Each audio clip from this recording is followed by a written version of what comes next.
عليه ونعوذ بالله من شرور أنفسنا ومن سيئات أعمالنا من يهد الله فلا مضل له ومن يضلله فلا هادي له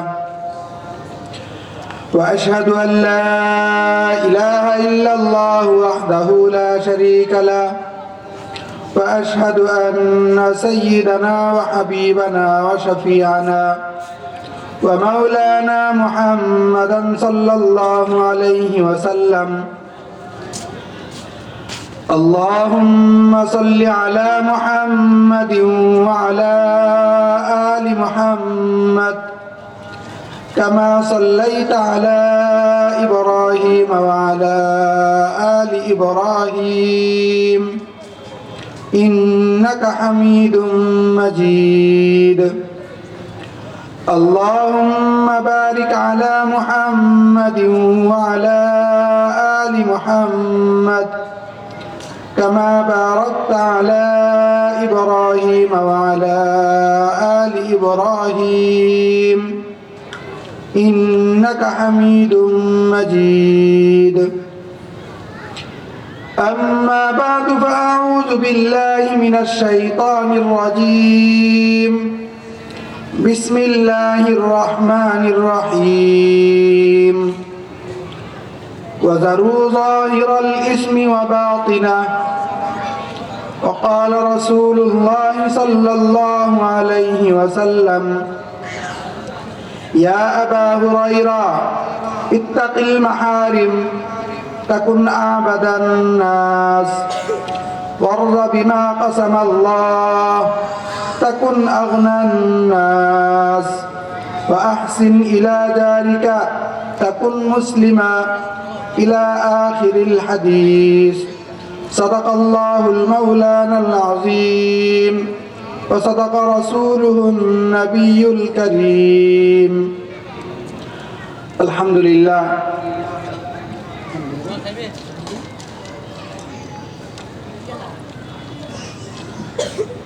হাজি আব্দুল মান্নান ইকরা কওমি মাদ্রাসা গরগরিয়া পুরাতন বাজার বেদুরি শ্রীপুর গাজীপুর এর উদ্যোগে হিফজ সমাপনী ছাত্রদের পাগড়ি প্রদান ও পুরস্কার বিতরণ উপলক্ষে 2 দিনব্যাপী ষষ্ঠ বার্ষিক ওয়াজ ও দোয়া মাহফিলের সম্মানিত সভাপতি,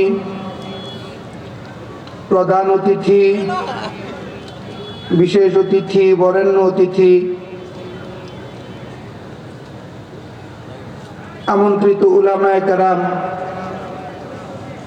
পর্দার অন্তরালের মা ও বোনেরা, সামিয়ানার নিচে উপবিষ্ট শ্রোতা মণ্ডলী, আসসালামু আলাইকুম ওয়া রাহমাতুল্লাহ। আলহামদুলিল্লাহ, আমরা যারা বাহিরে আছি আমরা প্যান্ডেলের নিচে চলে আসি, আমরা এই সাইডে যারা বসি কিছু সামনে চলে আসি। আলহামদুলিল্লাহ, দাওয়াতি মেহমান যারা আছেন তারা অতি সুন্দর, গুরুত্বপূর্ণ, মূল্যবান নসিহত পেশ করবেন। এই মুহূর্তে আমি আপনাদের সম্মুখে যত সামান্য কিছু দ্বীনি মুযাকারা পেশ করতে যাচ্ছি, উদ্দেশ্য হলো আমি নিজে যেন তার উপর আমল করতে পারি, আর আল্লাহ তাআলা এই কথাগুলোর মাঝে কল্যাণকর কিছু যদি রাখেন তাহলে সেগুলি যেন আমাদের শ্রোতা মণ্ডলী যারা আছেন সকলেই তার উপর আমল করতে পারি। আল্লাহ সুবহানাহু ওয়া তাআলা কোরআনে কারীমের মাঝে বলতেছেন যে ওয়াযারু যাহিরাল ইসমি ওয়া বাতিনা, ওয়াযারু যাহিরাল ইসমি ওয়া বাতিনা। আল্লাহ সুবহানাহু ওয়া তাআলা বলতেছেন যে তোমরা প্রকাশ্য এবং গোপন সমস্ত গুনাহ তোমরা ছেড়ে দাও, প্রকাশ্য গোপন সকল গুনাহ তোমরা ছেড়ে দাও। রাসূলুল্লাহ সাল্লাল্লাহু আলাইহি ওয়াসাল্লাম আবু হুরায়রা রাদিয়াল্লাহু তাআলা আনহুকে ডেকে বললেন, যে হে আবু হুরায়রা ইত্তাকিল মাহারিম তাকুন আবাদান নাস,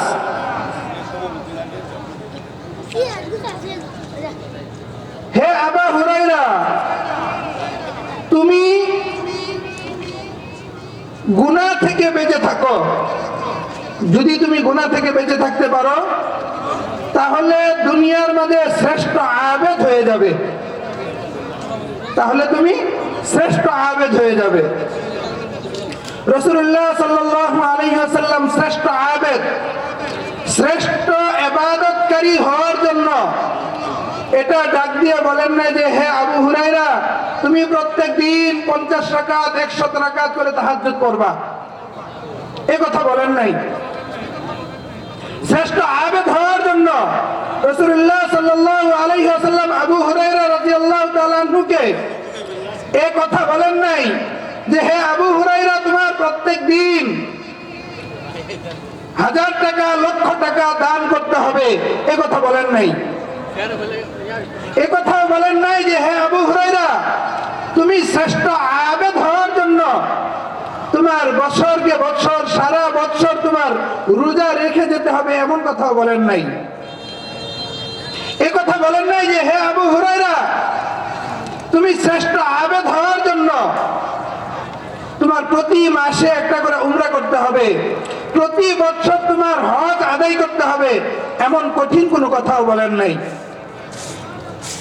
বলছেন যে হে আবু হুরায়রা তুমি গুনাহ ছেড়ে দাও, হে আবু হুরায়রা তুমি গুনাহ ছেড়ে দাও। তুমি যদি গুনাহ ছেড়ে দিতে পারো তাহলে তুমি শ্রেষ্ঠ আবেদ হয়ে যাবে।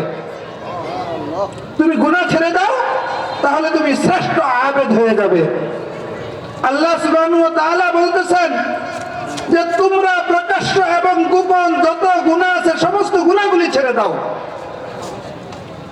আমাদের জিন্দেগিতে গুনাহগুলো কি? মানুষের জীবনে গুনাহগুলো হলো ক্যান্সারের মতো, মানুষের জীবনে গুনাহগুলো হলো ক্যান্সারের মতো। যদি কারো শরীরে ক্যান্সার বাসা বাঁধে তাহলে ডাক্তাররা অপারেশন করে ওই অঙ্গটাকে ফেলে দেয়। কেন? এই ক্যান্সার যদি শরীরে থাকে তাহলে মৃত্যু অনিবার্য।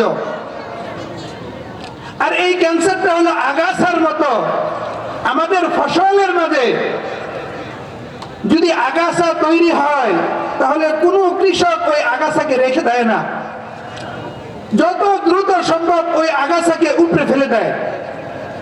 কোন কৃষক যদি এই চিন্তা করে থাক না, আগাছা হইছে থাক, থাকতে থাকুক না, তাহলে ওই কৃষক আর ওই ফসল ঘরে তুলতে পারবে না। আগাছা হলো ফসলের জন্য ক্যান্সার স্বরূপ। ফসলের মাঝে যদি আগাছা তৈরি হয় তাহলে ফসল নষ্ট হয়ে যাবে, ফসল ধ্বংস হয়ে যাবে। মানুষের জীবনে যদি গুনাহ থাকে, এই গুনাহ মানুষের নেক আমলগুলিকে ধ্বংস করে দিবে। মানুষের চূড়ান্ত বিজয় যেখানে পরকালে জান্নাত, সেই জান্নাত থেকে চিরতরে দূরে সরে যাবে, জাহান্নামের বাসিন্দা হয়ে যাবে। মানুষ আমরা কেন গুনাহ করি? আমরা কেন গুনাহ করি? মানুষ গুনাহ করে যে আমি গুনাহ করতেছি, আমি তো একা, আমি একা, আমাকে তো কেউ দেখে না, আমি গুনাহ করলে আমাকে কেউ দেখতেছে না। আল্লাহ সুবহানাহু ওয়া তাআলা ঘোষণা দিয়ে বলতেছেন, আরে মানুষ তুমি চিন্তা করতেছো তুমি গুনাহ করতেছো, তোমাকে কেউ দেখে না, অথচ আমি দেখো 1400 বছর আগে আমি কোরআনে কারিমের মধ্যে ঘোষণা দিয়ে দিছি, ইন্না রাব্বাকা লাবিল মিরসাদ। তুমি কি করতেছো? শিকারী যেমন শিকারের প্রতি উৎ পেতে তাকিয়ে থাকে, এক দৃষ্টি তাকিয়ে থাকে, একটা চোখের পলক পরিমাণ সময় সে নষ্ট করে না, আমি আল্লাহ তোমার বান্দার প্রতি এমন ভাবে তাকিয়ে আছি, তুমি সারাক্ষণ 24টা ঘন্টার প্রতিটা সেকেন্ড তুমি কিভাবে অতিবাহিত করতেছো আমি দেখতেছি। তুমি যদি গুনাহ করো, আমার চোখের আড়াল হতে পারবে না। এই যে দেখেন আমাদের বিভিন্ন প্রতিষ্ঠান, বিভিন্ন জায়গা সিসি ক্যামেরা লাগানো থাকে, ক্লোজ সার্কিট ক্যামেরা যেটাকে বলে। কেন লাগানো থাকে? এখানে কেউ যদি কোনো অপরাধ করে তাহলে এটা যেন শনাক্ত করা যায়। মানুষ এই একটি ক্যামেরায় ধরা পড়ার কারণে, চোর দেখবেন চুরি করে না, কোনো অপরাধী অপরাধ করে না। যদি শুধু জানে যে এই এলাকায় সিসি ক্যামেরা আছে তাহলে অনেক অপরাধ বন্ধ হয়ে যায়। কেন? যে এখানে সবকিছু রেকর্ড হইতেছে, এখানে সবকিছু রেকর্ড হইতেছে। এই রেকর্ডের ভয়ে মানুষ গুনাহ থেকে দূরে থাকে। এই সিসি ক্যামেরা তো 5-10 বছর হইলো আমাদের মাঝে আসছে, কিন্তু আল্লাহ সুবহানাহু ওয়া তাআলা এই সিসি ক্যামেরার কথা কত বছর আগে বলে দিয়েছেন? 1500 বছর আগে কুরআনে কারীমের মাঝে আয়াত নাযিল করে বলে দিয়েছেন, তুমি যা করো আমি উৎ পেতে তাকিয়ে আছি, সব কিছু আমি পর্যবেক্ষণ করতেছি। কেউ দেখে না, এই চিন্তা করতে পারবে না। আল্লাহ সুবহানাহু ওয়া তাআলা সব দেখতেছেন। মানুষ গুনাহ করে, সে মনে করে আমার সাথে তো কেউ নাই, আমি একা, আমার সাথে কেউ নাই, আমি একা। আল্লাহ সুবহানাহু ওয়া তাআলা বলতেছেন, ওয়া হুয়া মাআকুম আইনামা কুনতুম। তুমি যেখানেই থাকো না কেন, তুমি যেখানেই থাকো না কেন, আল্লাহ সুবহানাহু ওয়া তাআলা তোমার সাথে সেখানেই আছেন। তুমি একা না, তোমার সাথে আল্লাহ সুবহানাহু ওয়া তাআলা তুমি যেখানেই আছো সেখানেই আছেন। তাই তুমি যখন গুনাহ করবে চিন্তা করে করবে, তুমি একা না, তোমার সাথে আল্লাহ আছেন, তোমার রব তোমার সাথে আছেন। তোমার রবের নাফরমানি তুমি কিভাবে করতেছো? মানুষ গুনাহ করে, আমি অনেক ক্ষমতাবান, আমাকে কে ধরবে, আমাকে কে নিষেধ করবে? আমাকে তো নিষেধ করার কেউ নাই, আমাকে বাধা দেওয়ার কেউ নেই, কেউ আমাকে বাধা দিতে পারবে না। আমার গুনার জন্য, আমার অপরাধের জন্য কেউ আমাকে ধরতে পারবে না। আল্লাহ সুবহানাহু ওয়া তাআলা বলতেছেন, ইন্না আখযাহু আলীমুন শাদীদ, ইন্না আখযাহু আলীমুন শাদীদ। তুমি এই চিন্তা করো না যে আমি তোমাকে ধরবো না, আমি তোমাকে ধরবো না, এই চিন্তা করো না। বরং আমার পাকড়াও, আমি যখন তোমাকে ধরবো খুবই ভয়ানক যন্ত্রণাদায়ক ভাবে তোমাকে ধরবো। আল্লাহ সুবহানাহু ওয়া তাআলার ধরা অত্যন্ত ভয়ানক, অত্যন্ত যন্ত্রণাদায়ক, অত্যন্ত পীড়াদায়ক ধরা। তাই আমরা যে গুনাহ করি, গুনার ক্ষেত্রে আমি যে চিন্তা করি আমাকে তো কেউ দেখে না, আল্লাহ সুবহানাহু ওয়া তাআলা বলতেছেন এই আয়াতগুলো আমাদের মুখস্থ রাখা দরকার, আমাদের প্রত্যেকের মুখস্থ করা দরকার। যখনই আমরা গুনাহ করব, যখনই আমরা অন্যায় অপরাধমূলক একটা কাজ করব, এই আয়াতগুলো আমাদের যখন স্মরণে আসবে তখন গুনাহ থেকে আমরা নিজেরাই বেঁচে থাকতে পারবো।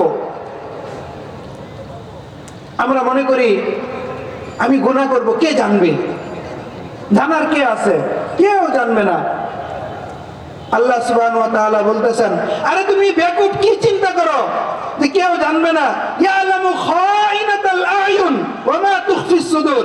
আমি আল্লাহ তাআলা তো তোমার চোখের এই যে একটা পলক দিয়ে তুমি কি গুনাহটা করছো, এক পলক পরিমাণ সময়ের মাঝে তুমি কোথায় কিভাবে দৃষ্টিপাত করছো, আমি আল্লাহ তাআলা তো তা জানি। তোমার হৃদয়ের মাঝে কি ঘুরতেছে, তোমার হৃদয়ে কি আছে, ওয়া মা তুখফিস সুদুর, তোমার হৃদয়ে যা গোপন করে রাখছো সেটাও আমি জানি। কিভাবে তুমি চিন্তা করো যে আমি গুনাহ করব, কেউ জানবে না? এই আয়াতগুলি যদি আমাদের মুখস্থ থাকে, এই আয়াতগুলি যদি আমাদের মেমোরিতে থাকে, যখনই কোনো গুনাহ আমাদের দ্বারা হয়ে যাবে সাথে সাথে এই আয়াতগুলি আমাদেরকে বাধা দিবে। তুমি গুনাহ করতে যাচ্ছ, আল্লাহ তাআলা দেখতেছে। তুমি গুনাহ করতে যাচ্ছ, আল্লাহ তাআলা তোমার সাথে আছে। তুমি গুনাহ করতে যাচ্ছ, যেখানেই থাকো না কেন আল্লাহ তাআলা সব জানতেছেন, সব দেখতেছেন। আর গুনার পরে আল্লাহ তাআলা তোমাকে যে পাকড়াও করবেন, সে পাকড়াও হবে অত্যন্ত ভয়ানক, অত্যন্ত ভয়াবহ পাকড়াও। এই কারণেই রাসূলুল্লাহ সাল্লাল্লাহু আলাইহি ওয়াসাল্লাম আবু হুরায়রা রাদিয়াল্লাহু তাআলা আনহুকে ডাক দিয়ে বললেন যে, হে আবু হুরায়রা, তুমি গুনাহ ছেড়ে দাও, আর কিছু করতে হবে না। গুনাহ ছেড়ে দাও, এটা হলো সবচেয়ে বড় বুজুর্গি। গুনাহ ছেড়ে দাও, এটা হলো সবচেয়ে বড় বুজুর্গি। তুমি গুনাহ ছেড়ে দাও, তুমি গুনাহ ছেড়ে দাও, তুমি শ্রেষ্ঠ আবেদ হয়ে যাবে, শ্রেষ্ঠ বুজুর্গ হয়ে যাবে। কিন্তু যে গুনাহ করবে সে কোনোদিন শ্রেষ্ঠ আবেদ হতে পারবে না, শ্রেষ্ঠ বুজুর্গ হতে পারবে না। আমাদের শ্রেষ্ঠ আবেদ হওয়ার জন্য রাসূলুল্লাহ সাল্লাল্লাহু আলাইহি ওয়াসাল্লাম প্রথম যেই শর্ত দিয়েছেন সেটা হলো গুনাহ ছেড়ে দাও। শর্ত হলো তুমি কি করো? গুনাহ ছেড়ে দাও, নেক কাজের দিকে তুমি মন লাগাও। এই গুনাহ ছেড়ে দিয়ে ইল্লা মান তাবা ওয়া আমানা ওয়া আমিলা আমালান সালিহা, আল্লাহ সুবহানাহু ওয়া তাআলা বলতেছেন, কোন বান্দা যখন গুনাহ ছেড়ে দিবে, গুনাহ ছেড়ে দিয়ে সে যখন তওবা করবে, মান তাবা, যখন সে তওবা করবে, ওয়া আমানা, এবং আমি আল্লাহর প্রতি একনিষ্ঠ ঈমান সে আনবে, ওয়া আমিলা আমালান সালিহা, এবং সে যখন নাকি তখন থেকে সৎ কাজ করতে থাকবে, সে যখন সৎ কাজ করতে থাকবে, আল্লাহ সুবহানাহু ওয়া তাআলা বলতেছেন, ফাউলাইকা ইউবাদদিলুল্লাহু সাইয়্যাতিহিম হাসানাত, আল্লাহ সুবহানাহু ওয়া তাআলা তার সমস্ত গুনাহগুলিকে নেকি দ্বারা পরিবর্তন করে দেবেন। সুবহানাল্লাহি ওয়া বিহামদিহি। তাই মুহতারাম হাজিরিন, আমাদের প্রতিটা ক্ষেত্রে আমরা আমাদের প্রত্যেকটা উদ্যোগে আমাদের প্রথম চিন্তা এটাই থাকবে, আমার দ্বারা যেন কোনো রকমের গুনাহ না হয়। আমি ব্যবসা করি, একটু মাপে কম দিলাম, কে জানবে? অথচ আল্লাহ তাআলা কি বলছেন? ইন্না রাব্বাকা লাবিল মিরসাদ, সিসি ক্যামেরার মতো তোমাকে আল্লাহ তাআলা পর্যবেক্ষণ করতেছেন। তুমি কাপড়ের ব্যবসা করো, একটা নষ্ট কাপড় গ্রাহককে তুমি ধরিয়ে দিলে, গ্রাহক বোকা, বুঝতে পারে নাই, তুমি বললা যে জিতে গেছো। না, তুমি জিতনি। আল্লাহ সুবহানাহু ওয়া তাআলা তোমাকে কঠিন আকারে পাকড়াও করবেন। তাই আমরা যে যেই সাইডে থাকি, যে যেখানেই থাকি, আমাদের প্রত্যেকটা ক্ষেত্রে কর্তব্য হবে নিজেকে গুনাহমুক্ত রাখা। যদি আমার নিজেকে আমি গুনাহমুক্ত রাখতে পারি, রাসূলুল্লাহ সাল্লাল্লাহু আলাইহি ওয়াসাল্লাম বলতেছেন, তাহলেই তুমি শ্রেষ্ঠ আবেদ, তাহলেই তুমি সমাজের মাঝে শ্রেষ্ঠ ব্যক্তি। অনেক বেশি ইবাদত করাকে রাসূল সাল্লাল্লাহু আলাইহি ওয়াসাল্লাম শ্রেষ্ঠত্ব বলেন নাই, শ্রেষ্ঠ বলছেন তুমি গুনাহ ছেড়ে দাও।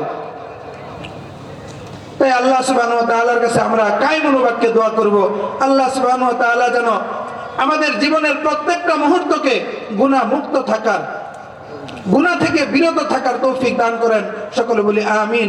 ওয়া আখির দাওয়ানা আনিল হামদুলিল্লাহি রাব্বিল আলামিন। আসসালামু আলাইকুম ওয়া রাহমাতুল্লাহি ওয়া বারাকাতুহু।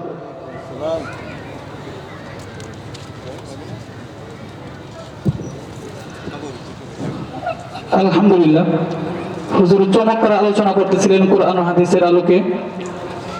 হুজুর যে কথাগুলো বলেছেন, আল্লাহ পাক রব্বুল আলামিন যেন আমাদের সকলকে আমল করা তৌফিক দান করেন।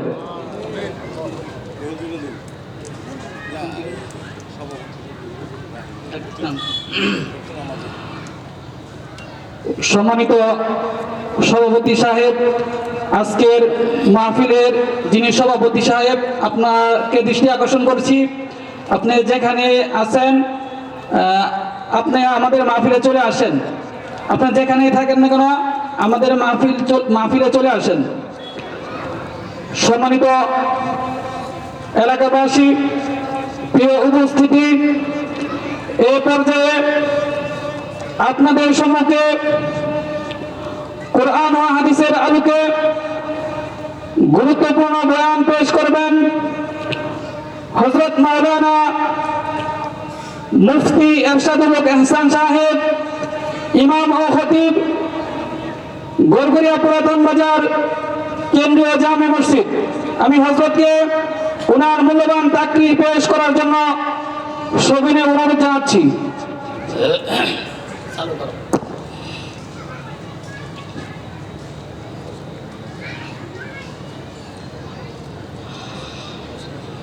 আলহামদুলিল্লাহ نحمده ونستعينه ونستغفره ونؤمن به ونتوكل عليه ونعوذ بالله من شرور أنفسنا ومن سيئات أعمالنا من يهده الله فلا مضل له ومن يضلله فلا هادي له ونشهد أن سيدنا وسندنا وحبيبنا ومولانا محمدا عبد الله ورسوله صلى الله عليه وعلى آله وأصحابه أجمعين أما بعد فأعوذ بالله من الشيطان الرجيم بسم الله الرحمن الرحيم وسارعوا إلى مغفرة من ربكم وجنة أرضها السماوات والأرض أعدت للمتقين قال النبي عليه الصلاة والسلام ينادي مناد إن لكم أن تحيوا فلا تموتوا أبدا وإن لكم أن تصحوا فلا تسقموا أبدا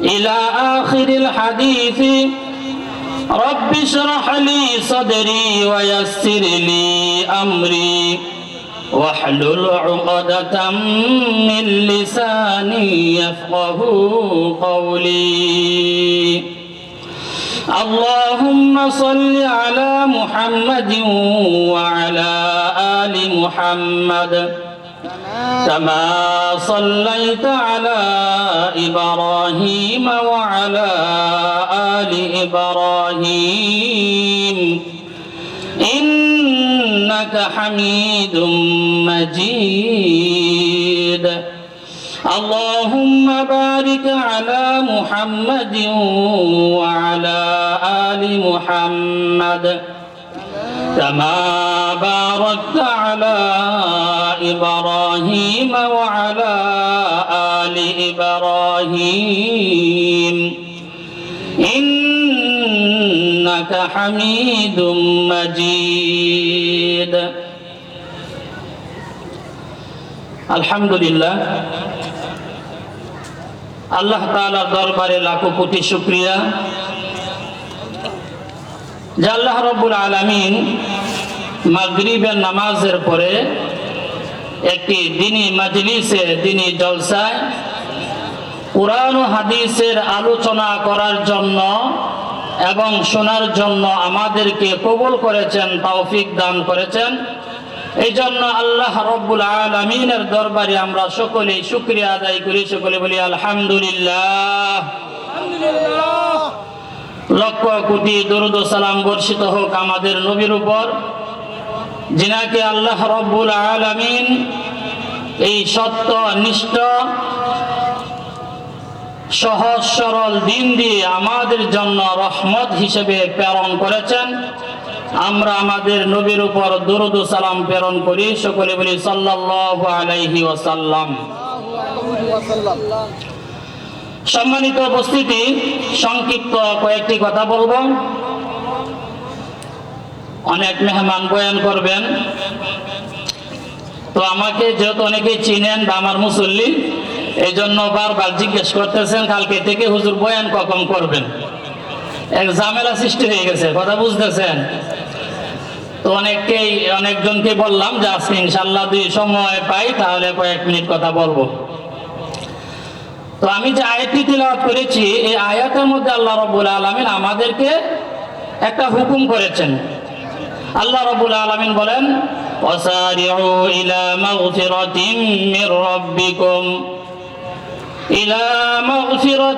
من ربكم وجنة أرضها السماوات والأرض أعدت للمتقين আল্লাহ রাব্বুল আলামিন বলেন, হে ঈমানদারেরা, দুনিয়ার মানুষেরা, তোমরা আল্লাহর ক্ষমার দিকে দৌড়াও।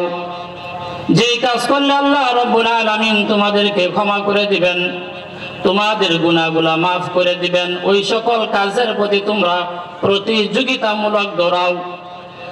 এরপরে আল্লাহ রাব্বুল আলামিন বলেন, ওয়া জান্নাতিন আরদুহাস সামাওয়াতু ওয়াল আরদ, তোমরা ওই জান্নাতের দিকে দৌড়াও, ওই জান্নাতের জন্য প্রতিযোগিতা করো, যেই জান্নাতের প্রশস্ততা হলো আসমান এবং জমিনের সমপরিমাণ। সকলে বলি সুবহানাল্লাহ। আল্লাহ রাব্বুল আলামিন আমাদেরকে প্রথমে বললেন আল্লাহর ক্ষমার দিকে প্রতিযোগিতামূলক দৌড়ানোর জন্য, এরপরে বললেন জান্নাতের দিকে আমাদেরকে প্রতিযোগিতামূলক দৌড়ার জন্য, বেশি বেশি করে ওই সকল আমল করার জন্য যে আমলগুলা করলে জান্নাতে যাওয়া যাবে। এরপর আল্লাহ রাব্বুল আলামিন বলেন উইদ্দাত লিল মুত্তাকিন, আর এই জান্নাতটা প্রস্তুত করে রাখা হয়েছে যারা মুত্তাকি, যারা পরহেজগার, যারা ভালো মানুষ, যারা আল্লাহ রাব্বুল আলামিনের ভয় অন্তরে নিয়ে জীবন যাপন করে, তাদের জন্য এই জান্নাত আল্লাহ রাব্বুল আলামিন প্রস্তুত করে রেখেছেন। সুবহানাল্লাহি ওয়া বিহামদিহি। এখন এই যে জান্নাত, দুনিয়াতে আমরা নিজেদের সফলতার জন্য, নিজের হায়াতের জন্য, নিজের শান্তির জন্য, নিজের সুস্থতার জন্য আমরা চেষ্টা করি, অর্থাৎ সকলেই শান্তিতে জীবন যাপন করার জন্য চেষ্টা করি। তবে এই যে দুনিয়া, এখানে একজন ব্যক্তি যতই জ্ঞানী হোক না কেন, তার অর্থ সম্পদ যতই বেশি হোক না কেন, তার ক্ষমতা যতই বেশি হোক না কেন, সে পরিপূর্ণ শান্তি এই দুনিয়াতে করতে পারবে না। এক হাদিসের মধ্যে নবী করিম সাল্লাল্লাহু আলাইহি ওয়াসাল্লাম বলেছেন, আমাদের অন্তরে যে বিষয়গুলা আসে, এইগুলো আমরা দুনিয়াতে পাবো না, জান্নাতে যাওয়ার পরে পাবো।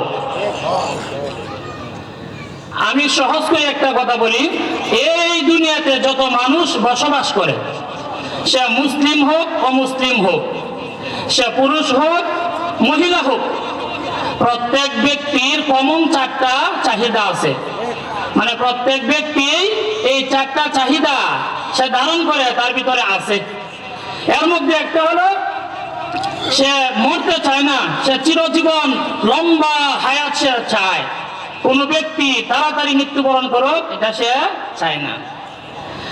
2 নাম্বার হলো আরেকটা কমন চাহিদা, সে নারী হোক পুরুষ হোক, সে চায় যেন আল্লাহ তাকে যৌবন কাল দিয়ে রাখেন, লম্বা সময় যেন তার যৌবন কাল থাকে, সে বৃদ্ধ হইতে চায় না। আর একটা কমন চাহিদা হলো সে অসুস্থ হইতে চায় না, সুস্থ থাকতে চায়।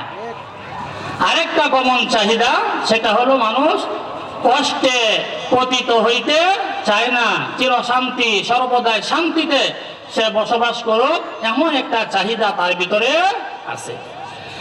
এই যে তার চারটা কমন চাহিদা, চিরজীবন, চিরযৌবন, চিরসুস্থতা, চিরশান্তি, প্রত্যেকটা মানুষের ভিতরে আছে। তবে এই চারটা কমন চাহিদা এই দুনিয়াতে কোনো মানুষই কি করতে পারে না, পূরণ করতে পারে না। তবে নবী করিম সাল্লাল্লাহু আলাইহি ওয়াসাল্লাম বলেন, যদি কোনো ব্যক্তি জান্নাতে যাইতে পারে, তাহলে তার এই কমন চারটা চাহিদা আল্লাহ রাব্বুল আলামিন পূরণ করে দিবেন। সুবহানাল্লাহি ওয়া বিহামদিহি। নবী করিম সাল্লাল্লাহু আলাইহি ওয়াসাল্লাম বলেন, ইউনাদি মুনাদিন ইন্না লাকুম আন তাহইয়াউ ফালা তামুতু আবাদা ওয়া ইন্না লাকুম আন তাসিহু ফালা তাসকামু আবাদা ওয়া ইন্না লাকুম আন তাশিব্বু ফালা তারহামু আবাদা ওয়া ইন্না লাকুম আন তানআমু ফালা তাইআসু আবাদা। নবী করিম সাল্লাল্লাহু আলাইহি ওয়াসাল্লাম বলেন, জান্নাতীরা জান্নাতে যাওয়ার পরে তাদের ভিতরে একটা অস্থিরতা থাকবে।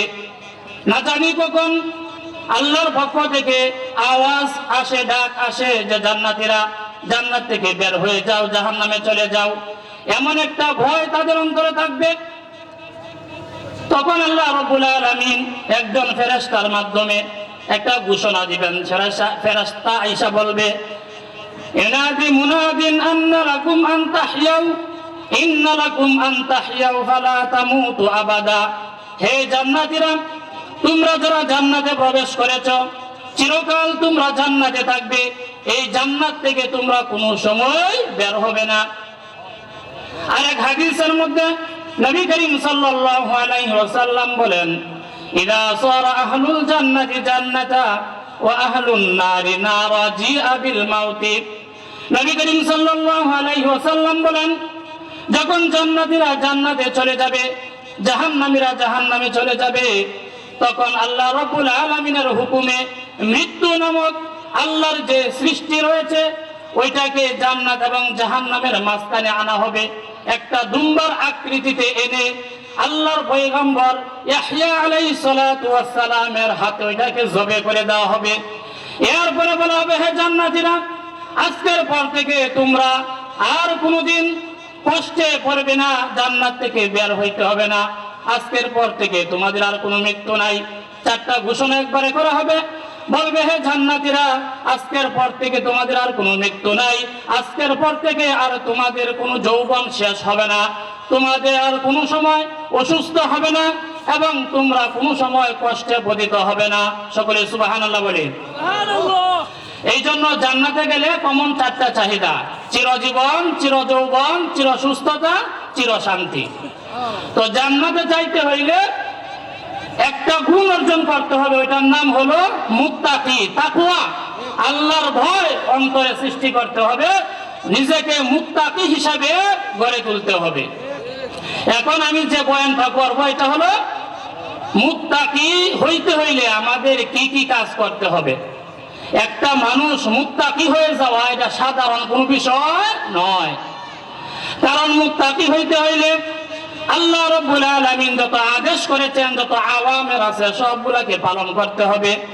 আল্লাহর যত নিষেধ আছে সবগুলাকে বর্জন করতে হবে। আর একজন মানুষের আল্লাহ রাব্বুল আলামিনের সকল আদেশ মানা এবং নিষেধকে পরিহার করা এটা কঠিন বিষয়, সহজ বিষয় নয়।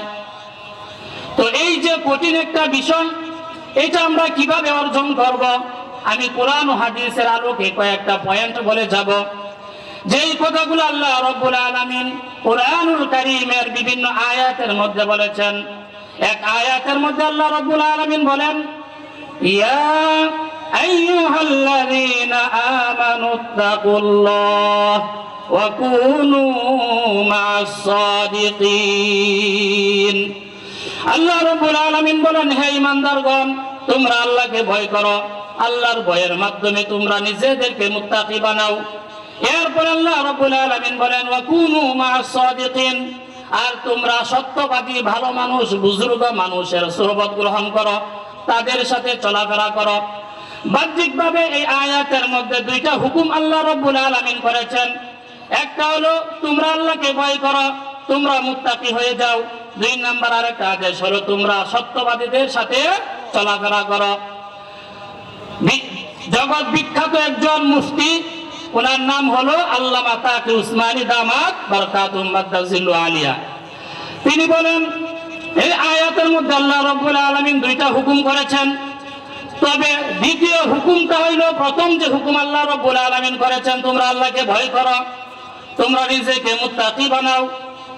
এই যে ভয় করো, মুত্তাকি বানাও, কিভাবে সে মুত্তাকি হবে, নিজেকে মুত্তাকি বানাবে, এই কথাটাই আল্লাহ রাব্বুল আলামিন দ্বিতীয় হুকুমের মধ্যে করেছেন।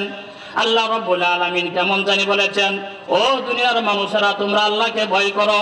আল্লাহর ভয় অন্তরে আসতে হইলে তোমাদের আরেকটা কাজ করতে হবে, সেটা হলো যাদের অন্তরে আল্লাহর ভয় আছে, যারা সত্যবাদী, যাদের কথা এবং কর্ম এক, যারা ভালো মানুষ, তাদের সাথে চলাফেরা করো। তুমি যখন ভালো মানুষের সাথে চলাফেরা করবে, মুত্তাকিদের সাথে জীবন যাপন করবে, আস্তে আস্তে ওই মুত্তাকির গুণাবলী তোমার ভিতরে আসতে থাকবে। এক সময় তুমি ওই মুত্তাকির মতো নিজেকেও মুত্তাকি হিসাবে গঠন করতে পারবে। এই জন্য নিজেকে আল্লাহওয়ালা বুজুর্গ মুত্তাকি বানাইতে হইলে যারা মুত্তাকি, যারা ভালো মানুষ, তাদের সাথে চলাফেরা করতে হবে। এই জন্য দেখবেন যে একটা মানুষ গাঁজা খায়, মদ খায়, খারাপ মানুষ, হঠাৎ করে সে কোনো আল্লাহওয়ালার দরবারে গেল, যাওয়ার পরে সে ওই আলেমের কথা শুনে তার অন্তরের মধ্যে একটা আঘাত লাগলো। ওই আলেমের কথা শুনে তার সাথে চলাফেরা করতে করতে এক সময় সে জুব্বা পরে, নামাজ পড়ে, পাগড়ি বাঁধে। অনুরূপ ভাবে সেই রকম আস্তে আস্তে নিজেকে ওই মুত্তাকির মতো গঠন করতে পারে। এই জন্য আপনার নিজেকে মুত্তাকি বানাইতে হইলে যারা ভালো মানুষ তাদের সাথে চলাফেরা করতে হবে। কথা বুঝতেছেন? যাদের সাথে চলাফেরা করবে, জীবন যাপন করবে, আস্তে আস্তে ওই ব্যক্তির মতো হয়ে যাবে। আল্লামা তাকি উসমানী সাহেব বলেন, তিনি সারা পৃথিবী সফর করেছেন। এই জন্য সফর অবস্থায় এক কিতাব লেখছেন, সফর দর সফর, আর একটা লেখছে দুনিয়া মেরে সামনে, সারা পৃথিবী আমার সামনে। তিনি বলেন, সর্বপ্রথম যখন আমাকে আমেরিকায় দাওয়াত দেওয়া হয় একটা ইসলামিক প্রোগ্রামে, আমি যাওয়ার পরে যে হলরুমের ভিতরে আয়োজনটা করা হইল, সেখানে নারী পুরুষ বালক বালিকা সবাই উপস্থিত হইল। তিনি বলেন, আমি দেখতে পাচ্ছি অনেক মহিলা এমন ভাবে আসছে যে তাদের শরীরে এতটা কাপড় নাই, শর্ট প্যান্ট পরানো, এরকম বড় বড় মেয়েরা আসছে, পর্দা করবে দূরের কথা, সাধারণ একটা মার্জিত পোশাকও নাই, হাঁটু পর্যন্ত পোশাক, প্যান্ট শার্ট পরানো হুজুরের কাছে বৈশা কথা শুনতেছে। তো হুজুর বলেন, আমি আয়োজককে বললাম যে ভাই এই অবস্থা কেন? আমাকে নিয়ে আসছেন পাকিস্তান থেকে বয়ান করার জন্য, আর মুসলিমরা এখানে হাফ প্যান্ট পরে এখানে আসছে। তখন ওই আয়োজক বলল যে হুজুর, বিষয়টা এটা একটু মারাত্মক। দেখি, তখন তিনি বললেন যে এই লোকগুলারা মুসলিম, এদের বাপদাদারাও মুসলিম, নামাজি ছিল, দিনদার ছিল, লম্বা সময় আমেরিকায় বসবাস করার কারণে, খ্রিস্টানদের সাথে চলাফেরা করার কারণে তাদের কৃষ্টি কালচার আস্তে আস্তে এমন ভাবে তাদের জীবনে বাস্তবায়ন হয়ে গেছে। একজন মুসলিমের যে আলাদা একটা জীবন আছে, তার যে শালীন একটা কাপড় পরতে হয়, একজন মহিলাকে একটা ভালো একটা কাপড় পরে পুরুষের সামনে যাইতে হয়, শরীর আবৃত করতে হয়, এটা তাদের মস্তিষ্কে নাই। এর চেয়ে মারাত্মক আর একটা বিষয় হইল যে আস্তে আস্তে তাদের অবস্থা এমন হচ্ছে যে আর কিছুদিন গেলে তারা ইমানদার মুসলিম এই পরিচয়গুলাই দিবে না। এই জন্য তাদের ইমানটা যেন হেফাজত থাকে, এই জন্য তাদেরকে বলছি আগে আসো, পরে পোশাক পরিবর্তন হবে ইনশাআল্লাহ। তো আমি কি বললাম, যে যেই পরিবেশে চলাফেরা করবে, উঠা বসা করবে, জীবন যাপন করবে, আস্তে আস্তে ওই পরিবেশের মানুষগুলোর মতো হয়ে যাবে। এই কথাটাই আল্লাহ রাব্বুল আলামিন বলেছেন, ইয়া আইয়ুহাল্লাযীনা আমানুত্তাকুল্লাহ ওয়া কুনু মা'আস সাদিকিন, যে হে ইমানদারগণ, তোমরা ভয় করো আল্লাহকে, আর যারা আল্লাহকে ভয় করে তাদের সাথে চলাফেরা করো, তাহলে আস্তে আস্তে তোমার অন্তরে আল্লাহর ভয় সৃষ্টি হবে, তুমিও মুত্তাকি হয়ে যাইবা। এই জন্য এক নাম্বার মুত্তাকি হতে হলে ভালো মানুষের সাথে চলাফেরা করতে হবে। কথা বুঝতেছেন? আরেকটা থিওরি আল্লাহ রাব্বুল আলামিন কুরআনেই বলছেন, সূরা হাশরের মধ্যে বলছেন, আল্লাহ রাব্বুল আলামিন বলেন, ইয়া আইয়ুহাল্লাযীনা আমানুত্তাকুল্লাহ ওয়াল তানজুর নাফসুম মা কদ্দামাত লিগাদ ওয়াত্তাকুল্লাহ ইন্নাল্লাহা খাবীরুম বিমা তা'মালুন। আল্লাহ রাব্বুল আলামিন বলেন, হে ইমানদারগণ, ভয় করো তোমরা আল্লাহকে। এরপরে আল্লাহ রাব্বুল আলামিন বলেন, ওয়াল তানজুর নাফসুম মা কদ্দামাত লিগাদিন, প্রত্যেকটা মানুষের ভেবে দেখা উচিত সে পরকালের জন্য, আগামী কালের জন্য সে কি প্রেরণ করেছে, সে কি ভালো আমল করেছে, যে আমলটা সে মৃত্যুর পরে পাবে। অর্থাৎ আল্লাহ রাব্বুল আলামিন বলেন, হে দুনিয়ার মানুষ, তোমরা আল্লাহকে ভয় করো। আর আল্লাহর ভয় সৃষ্টি হওয়ার একটা পন্থা আছে, সেটা হলো তুমি যখন নিজেকে নিজে হিসাব কিতাবের অন্তর্ভুক্ত করবে। তুমি যখন চিন্তা করে দেখবে যে আমি কয় ওয়াক্ত নামাজ পড়লাম আর কয় ওয়াক্ত পড়লাম না, আমার বয়স 50 হয়ে গেল, আমি কি পরিমাণ আমল আল্লাহর কাছে পাঠাইতে পারলাম, এই ফিকির চিন্তা যখন তুমি করবে, আস্তে আস্তে তোমার অন্তরে আল্লাহর ভয় চলে আসবে। সুবহানাল্লাহি ওয়া বিহামদিহি। কথা কি বুঝতেছেন?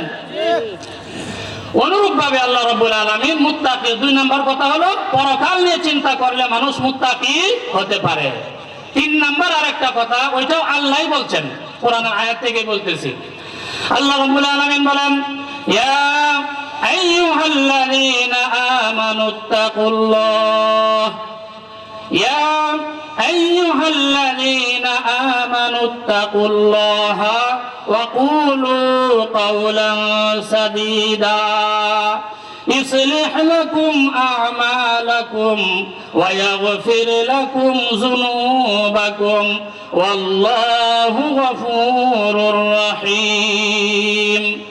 আল্লাহ রাব্বুল আলামিন বলেন, হে দুনিয়ার মানুষেরা, ঈমানদারেরা, তোমরা আল্লাহকে ভয় করো, তোমরা আল্লাহকে ভয় করো।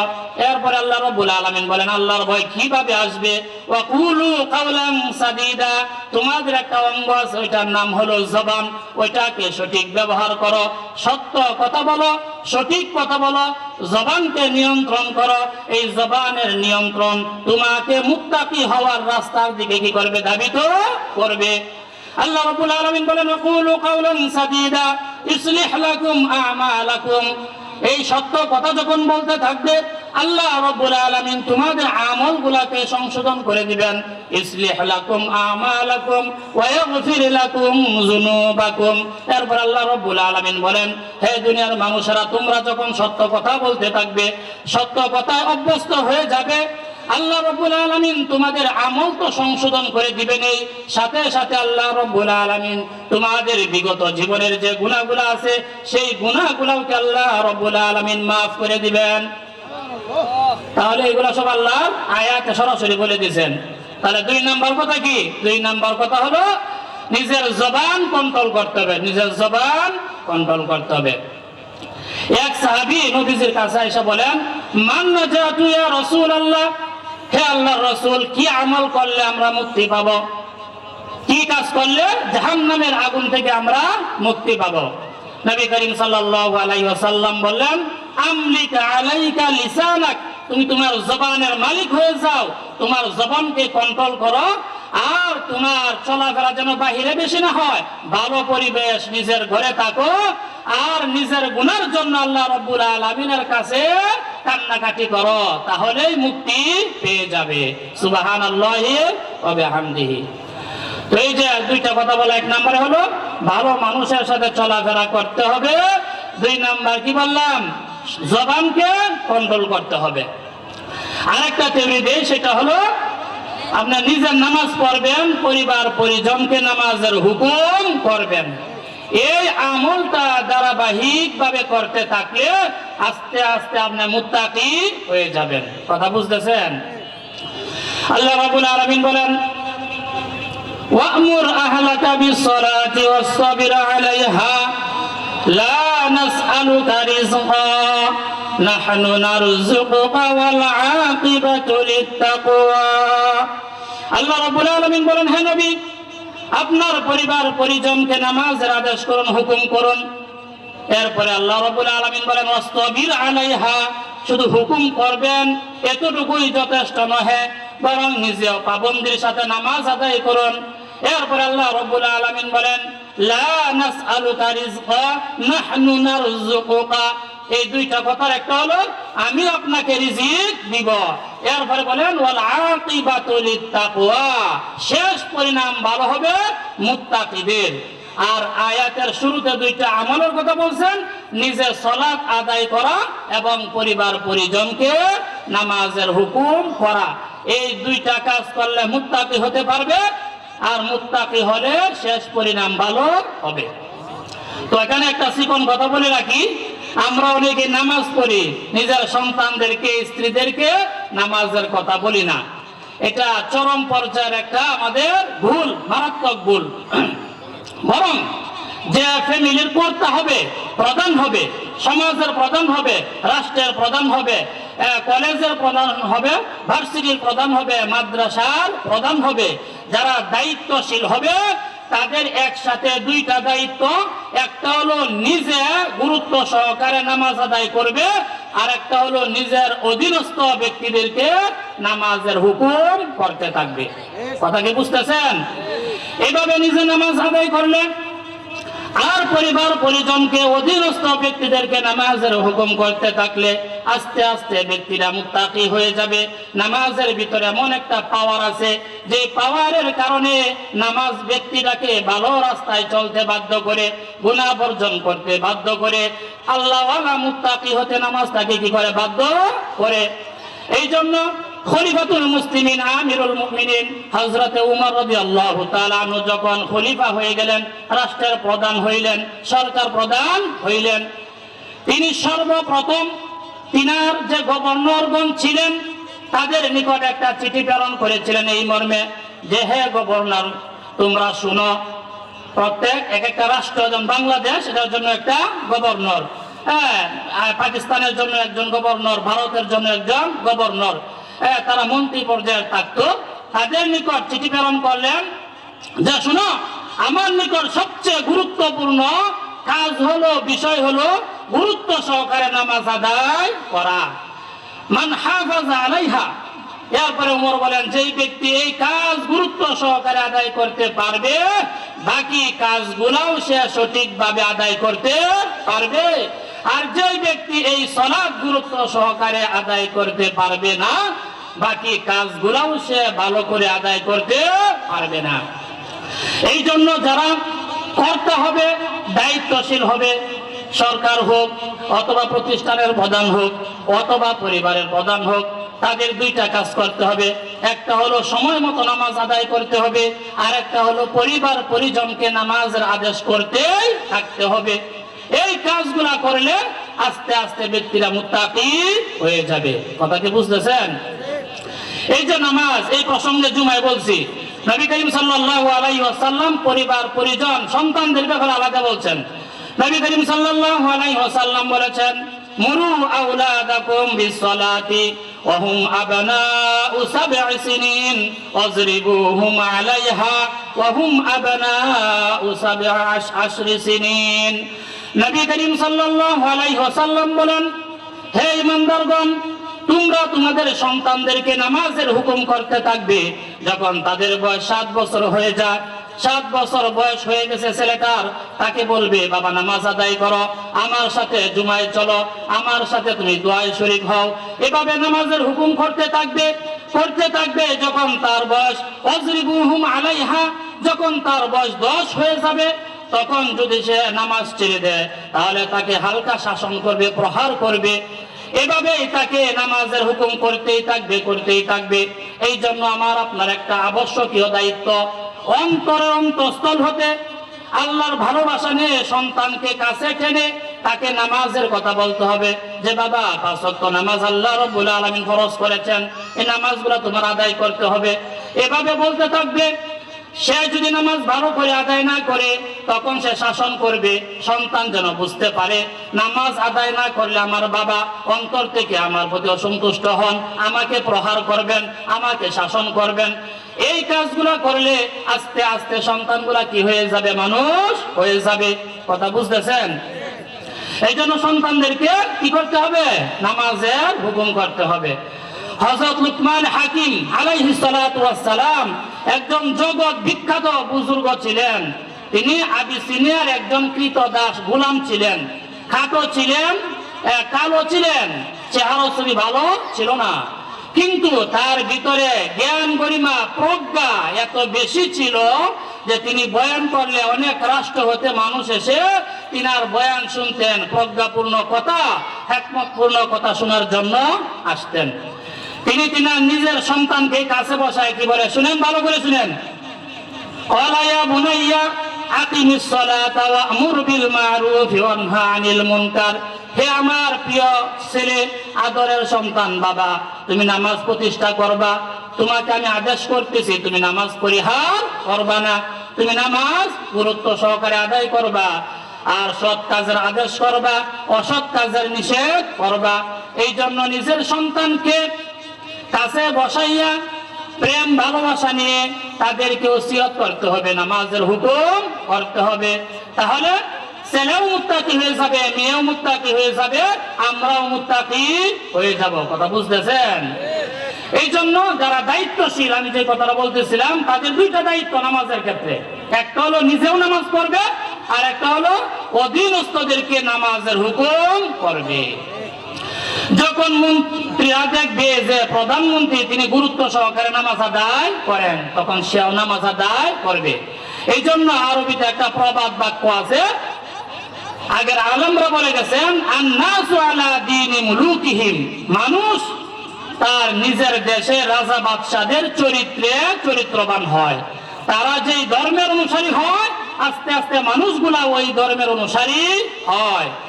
যদি এমপিরা দেখে যে প্রধানমন্ত্রী ডাহা মিথ্যা কথা বলে, বাটপারি আর শিকারি ভরপুর, সে বুঝে ফেলবে যে মানুষের সম্মুখে বলে একটা, ভিতরে রাখে আর একটা, আর ইহার মাধ্যমে সে কিভাবে নিয়ন্ত্রণ করতেছে, সেও আস্তে আস্তে এই কলা কৌশল নিজেই গ্রহণ করবে।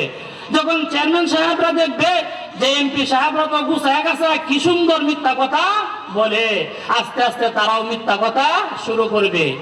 আর যদি তারা দেখে যে আমার উপরে যিনি রয়েছেন তিনি তো সত্যবাদী, তিনি তো ভালো মানুষ, আস্তে আস্তে মানুষের অন্তরে এই আসরটা পড়বে যে আমি ছোট হওয়ার পরেও কেন আমি আল্লাহর আদেশ মানব না, নিজেকে পরিশুদ্ধ করব না, কেন আমি নামাজ আদায় করব না। হ্যাঁ, এই যে একটা আসর, এটা অন্তরে পড়বে, আস্তে আস্তে সে কি হয়ে যাবে, ভালো হয়ে যাবে। কথা বুঝতেছেন? এই জন্য নিজের সন্তানকে, পরিবার পরিজনকে নামাজের হুকুম করতে হবে। আল্লাহ রাব্বুল আলামিন বলেন, হাফিজু আলাস সালাওয়াতি ওয়াস সালাতিল উসতা ওয়া কুমু লিল্লাহি কানিতিন। আল্লাহ রাব্বুল আলামিন বলেন, হে ঈমানদারগণ, তোমরা নামাজ সমূহের হেফাজত করো, গুরুত্ব সহকারে যথা সময়ে তোমরা কি করবা, নামাজ আদায় করবা। 5 ওয়াক্ত নামাজ গুরুত্ব সহকারে আদায় করবে। এরপর আল্লাহ রাব্বুল আলামিন বলেন, ওয়াস-সালাতিল উসতা, তবে মধ্যবর্তী নামাজ, তোমাদের কাজকর্মের কারণে কিন্তু নামাজটা ছুটে যায়, নামাজ আদায় করতে পারো না, সাবধান, এই আসরের নামাজ এটা আরো বেশি গুরুত্ব সহকারে আদায় করবে। এভাবে আল্লাহ রাব্বুল আলামিন বলেন, কুমু লিল্লাহি কানিতিন, 5 ওয়াক্ত নামাজে একাগ্রতার সাথে বিনয়ী অবস্থায় আল্লাহর সামনে তোমরা দাঁড়িয়ে যাবে। এভাবে তোমরা নামাজ আদায় করতে থাকলে আস্তে আস্তে তোমরা মুত্তাকি হয়ে যাইবা, আর মুত্তাকি হয়ে গেলে আল্লাহ রাব্বুল আলামিনের জান্নাতে প্রবেশ করতে পারবে। এই জন্য 5 ওয়াক্ত নামাজ সবচেয়ে বেশি গুরুত্বপূর্ণ ইবাদত। নামাজ ব্যতীত ব্যক্তিরা মুত্তাকি হইতে পারে না। নামাজ আদায় করতে হবে। কি করতে হবে?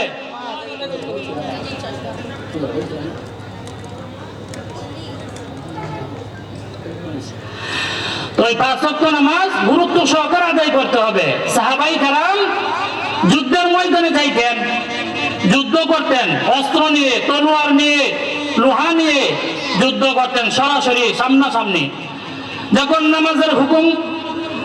নামাজের ওয়াক্ত চলে আসতো, যদি অবস্থা এমন হইতো যে একসাথে নামাজ আদায় করলে দুশমনেরা কি করবে, আক্রমণ করবে, তখন তারা 2 ভাগ করে ফেলতো। এক দল কাফেরদের সাথে যুদ্ধে লিপ্ত হইতো, আর একদল এরকম তারা কি করতো, নামাজ আদায় করতো।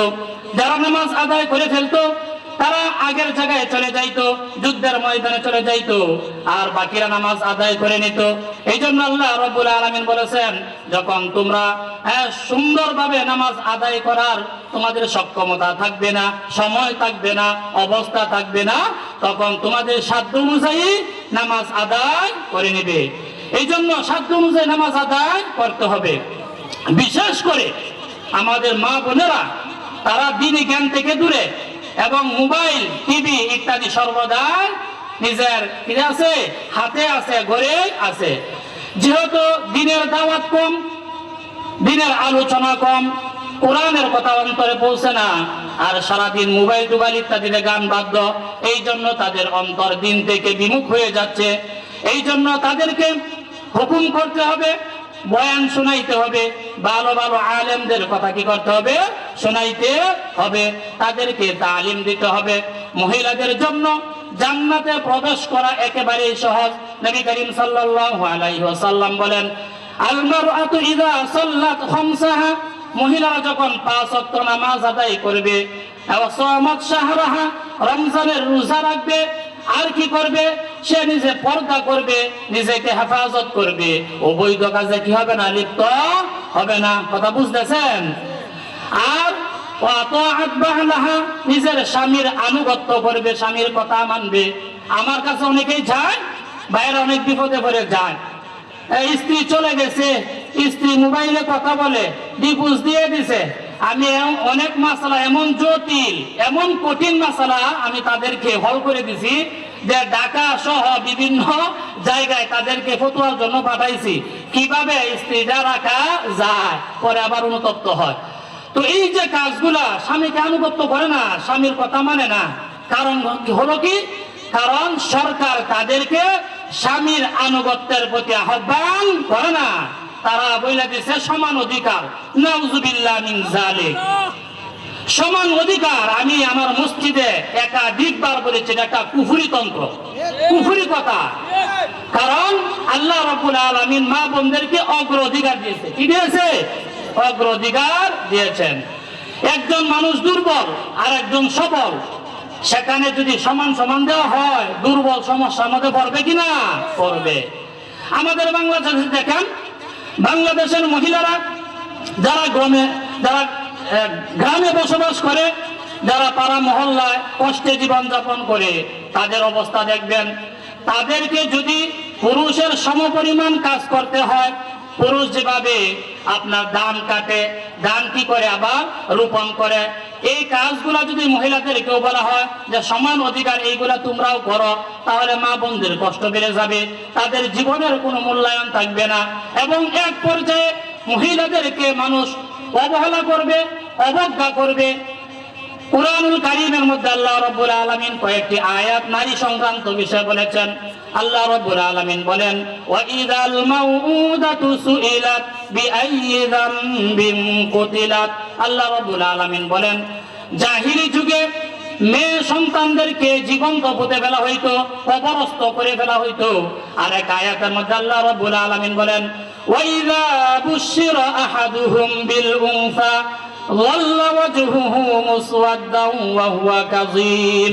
যখন তাদেরকে বলা হইতো যে তোমার একটা কন্যা সন্তান হয়েছে, তখন চিন্তায় তার মুখ কালো হয়ে যাইতো, সে এত পেরেশান হয়ে যাইতো, এলাকা ছেড়ে সে চলে যাইতো।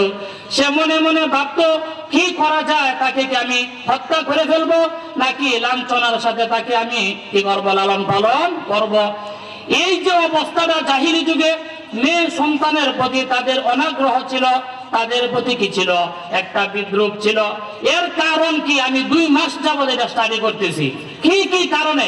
তারা তো আদমের সন্তান ছিল, আমরা আদমের সন্তান, আমরা আমাদের মেয়েদের প্রতি কত ভালোবাসা, তাদেরকে কত মহব্বত করি, আব্বু বললে আমাদের অন্তর নরম হয়ে যায়। তাহলে আদমের ওই সন্তানগুলা কেন তাদের মেয়ে সন্তানকে হত্যা করতো? এর কারণটা কি? এই কারণ আমি বিভিন্ন জায়গায় বিভিন্ন ভাবে পেয়েছি। এর মধ্যে একটা সরাসরি কোরআনের আয়াতের মধ্যে পেয়েছি। আল্লাহ রাব্বুল আলামিন বলেন, ওয়াকারনা ফি বুয়ুতিকুন্না ওয়ালা তাবাররাজনা তাবাররুজাল জাহিলিয়াতিল উলা ওয়া আকিমনাস সালাতা ওয়া আতিনাজ যাকাতা ওয়া আতি'নাল্লাহা ওয়া রাসূলা।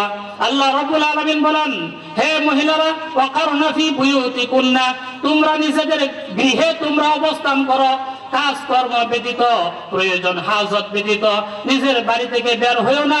এরপর আল্লাহ রাব্বুল আলামিন বলেন, ওয়ালা তাবাররুজাল জাহিলিয়াতিল উলা, পূর্ব যুগের নারীদের মতো নিজেকে প্রদর্শন করে খোলা মেলা অবস্থায় তোমরা রাস্তাঘাটে বাজারে তোমরা চলাফেরা করিও না।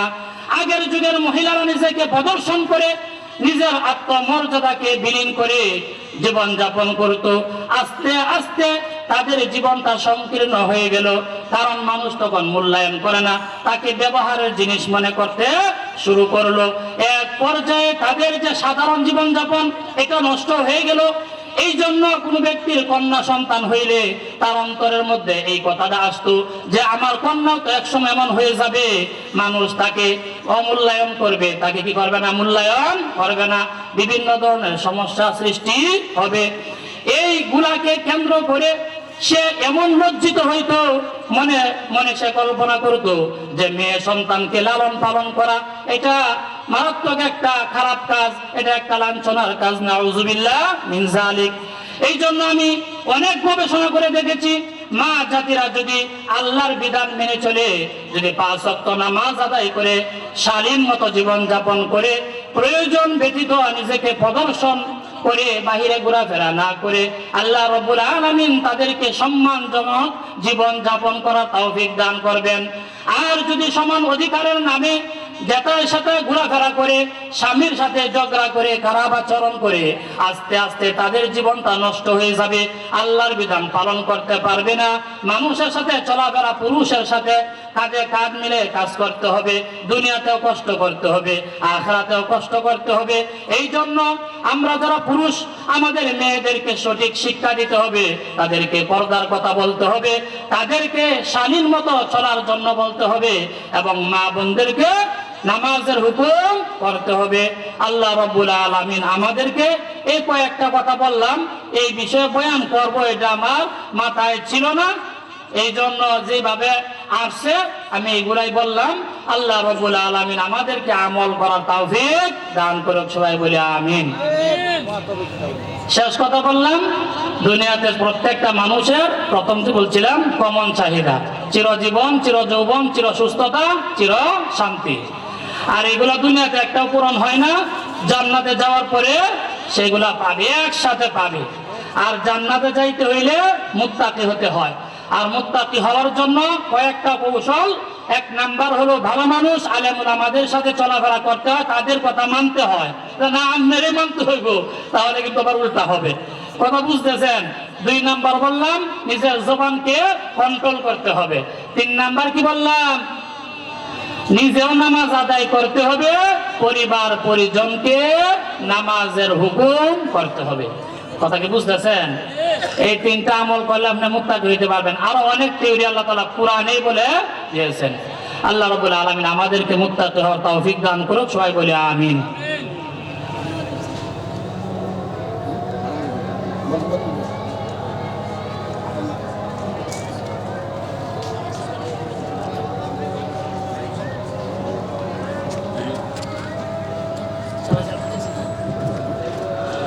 আলহামদুলিল্লাহ, এখন এশারের নামাজের আজান হবে। 7:30-এ এশারের জামাত হবে, এখানেই নামাজ হবে। আপনারা সকলে নামাজের প্রস্তুতি গ্রহণ করুন।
Assalamualaikum.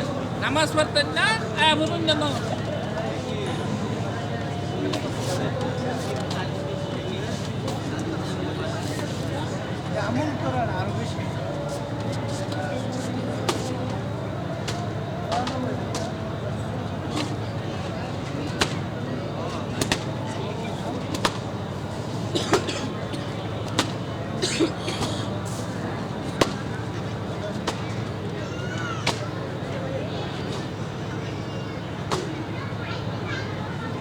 Nama siapa?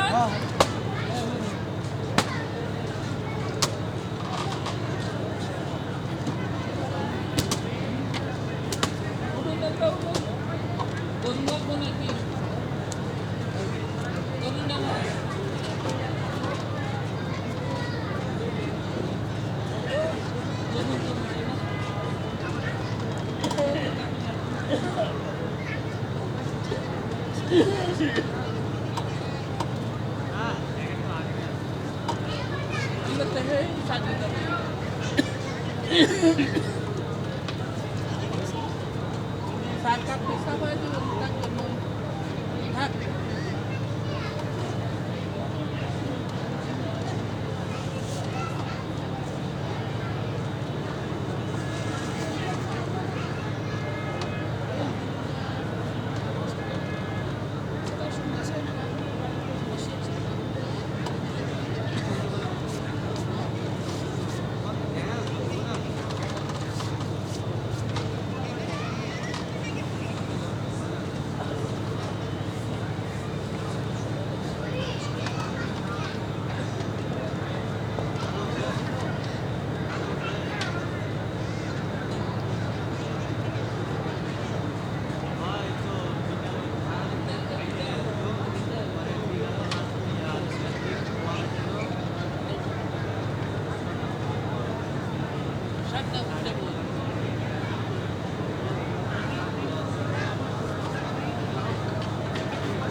أدنى من الإحسان